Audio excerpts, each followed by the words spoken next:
যেদিন বাবরি বানানো হবে আবার ভাঙা হবে। একটা বাবরি মসজিদ করে দেখাক, আমরা বলছি ওটা ভেঙে 100টা রাম মন্দির তৈরি করবো। কিন্তু নারীরা গিয়েই ওখানে শৌচালয় করে আসে।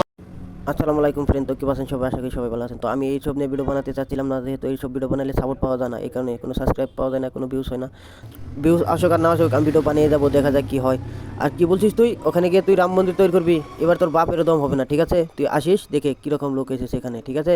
দেখ এগুলো কি, তুই কেন, তোর বাপ আসলে ইবরা কাজ হবে না, ইবরা তুই এসে দেখাস, ঠিক আছে? তো বন্ধুরা, আমি আরেকটা ভিডিও তোমাদেরকে দেখাচ্ছি, তোমরা দেখো ওরা কি বলছে। বাবরি মসজিদ নাকি রাখা যাবে না নামটা, ঠিক আছে? তোমরা দেখো, তারপর আমি বলছি তোমাদেরকে।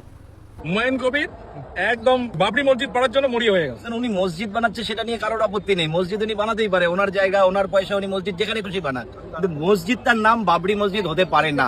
এই মসজিদের নাম, তো দেখতে পাচ্ছ অন্ধভক্তরা কি বলছে এরকম করে, বাবরি মসজিদ নাকি নাম রাখা যাবে না, এটা নাকি ওর বাপের নাম ছিল, ঠিক আছে? ভিডিওটা ফুল দেখো, তোমাদেরকে রিকোয়েস্ট করছি আমি।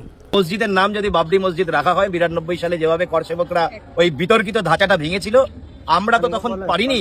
আজকে আমরা যুব সমাজ যারা আছি, আমরা একটা দায়িত্বশীল নাগরিক হিসেবে, এই দেশের নাগরিক, পশ্চিমবঙ্গবাসী হিসেবে আমরা বুঝিয়ে দেবো যে বাবরের বংশধরদের বেশি।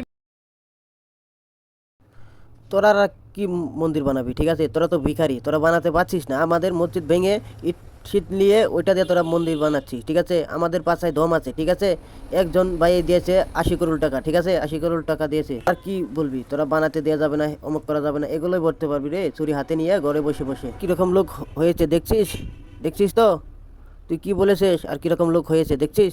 এটা তো ইনশাল্লাহ কম, এর সঙ্গে 14 গুণ লোক ওই জায়গায় যাবে, ঠিক আছে? তোরা গিয়ে পাও দাঁড়াতে পারবি না ওই জায়গায়, চ্যালেঞ্জ করছি তোদের সামনে, ঠিক আছে? হুমায়ুন কবির একদম বাবরি মসজিদ পাওয়ার জন্য মরিয়া হয়ে গেছে। উনি মসজিদ বানাচ্ছে, সেটা নিয়ে কারোর আপত্তি নেই। মসজিদ উনি বানাতেই পারে, ওনার জায়গা, ওনার পয়সা, উনি মসজিদ যেখানে খুশি বানাক। কিন্তু মসজিদটার নাম বাবরি মসজিদ হতে পারে না। বাবরি মসজিদ হতে পারবো না কেন? ওটা কি তোর বাপের নাম? তোর বাপ গেছিল বাবরি? তোর বাপের নাম হলে তুই মানা করিস, ঠিক আছে? তোর বাপের নাম যদি না হয় তাহলে তোরা খাই যাবে, তোর তো বাপের নাম না এটা, ঠিক আছে? পাকুল সুতি।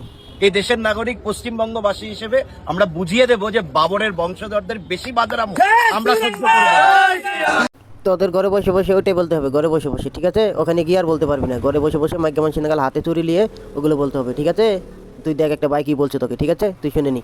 যদি এত ক্ষমতা থাকে তাহলে সোশ্যাল মিডিয়ার মধ্যে বউ বউ না করে একটু মুর্শিদাবাদ বেলডাঙ্গায় চলে আয়। বাবরি মসজিদ ভেঙে এখানে 100টা রাম মন্দির তৈরি করবে তো দূরের কথা, বাবরি মসজিদের পাশে যে টয়লেটটা আছে সেই টয়লেটের ইটার খুঁটিও যদি একটা খুলতে চাস তাহলে তোদের শ্মশান ঘাটটা আগে রেডি করতে হবে, তারপর বেলডাঙ্গায় আসিস। আছে সেই টয়লেটের ইটার খুঁটিও যদি একটা খুলতে চাস তাহলে তোদের শ্মশান ঘাটটা আগে রেডি করতে হবে, তারপর বেলডাঙ্গায় আসিস। বই খেয়ে যায়, ঠিক আছে? এরকম ভাবে শেয়ার মারবা তোমরা, যাতে ওরা দেখে জানি ওরা ডরে যায়, ঠিক আছে? ভয় খেয়ে যায়। আর কি এরকম ভিডিও বানালে তোমরা শেয়ার টিয়ার সাবস্ক্রাইব কিছু করো না, এগুলো ভিডিও শেয়ার করা অত্যন্ত জরুরি একটাই। আমি বলছি না আমার চ্যানেলের কথা বলছি না, আমি যে কোনো চ্যানেল এরকমভাবে ভিডিও বানাই, তোমরা সবাইকে সাপোর্ট করো। এটা সাপোর্ট করতে হবে, এখন এই দিনটা আর নেই ভাই, সবাইকে সাপোর্ট করতে হবে। ইসলামিক কন্টেন্ট যে আপলোড করবে সবাইকে তোমরা সাপোর্ট করো। ওরা চেন আসল কথা ধরে, ঠিক আছে? আর কোনো লোকেই ধরে না, ঠিক আছে? তোমরা আমাদের কথা তো খারাপ পাইতে পারো, এরকম না, তোমরা সাপোর্ট করো, তাই তবে সে একটা কথা ধরবে। আর যদি সাপোর্ট না করো তাহলে ওরা বলে যাবে, আর আমরা চুপচাপ খালি মোবাইলে দেখতে হবে, ওরা ভয় পাবে না। আর আমরা এমন ভিডিও বানাবো ওরা দেখে ভয় পেয়ে যাবে, ঠিক আছে? আর বলতে সাহস পাবে না, ঠিক আছে? তোমরা সাপোর্ট করো, ধন্যবাদ, ভালো থাকো, খুদা হাফেজ। কমেন্টে আল্লাহু আকবার ভালো করে একটা লিখে দাও, বাই বাই।